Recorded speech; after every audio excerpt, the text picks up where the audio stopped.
ఎట్లాగా దేశంలో ఉండేటువంటి బీజేపీ రైతు వ్యతిరేక బీజేపీనే రైతు వ్యతిరేక చట్టాలు తెచ్చి రైతుల్ని చావగొట్టింది, రైతుల్ని నాశనం చేసింది బీజేపీ అనేటువంటి దేశంలో ఉన్న ప్రజలందరూ కూడా తెలుసు. ఈ రాష్ట్ర రైతాంగం కూడా దేశంలో ఉండే బీజేపీ మూలంగా, బీజేపీ విధానాల మూలంగా ఈ రాష్ట్ర రైతాంగానికి దేశంలో ఉండేటువంటి బీజేపీ ప్రభుత్వం ఒక శనిలాగా తయారైందనేటువంటి ఒక పరిస్థితి తెలంగాణ రైతాంగంకు ఉన్నది.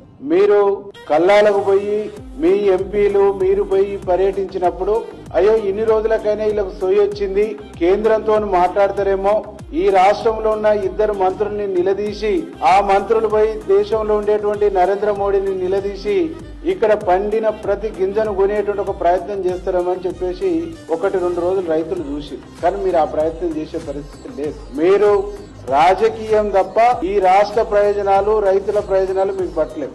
మీరు 8 మంది ఎంపీల్ని గెలిపిస్తే మీ రాజకీయ అవసరాలు, మీ రాజకీయ సమీకరణలు, మీ రాజకీయ ప్రయోజనాలు తప్ప రాష్ట్ర ప్రయోజనాల కోసం ఒక్క రోజు కూడా 8 మంది ఎమ్మెల్యేలు, 2 మంత్రులు ఎన్నడూ కృషి చేసినటువంటి దాఖలాలు లేవు.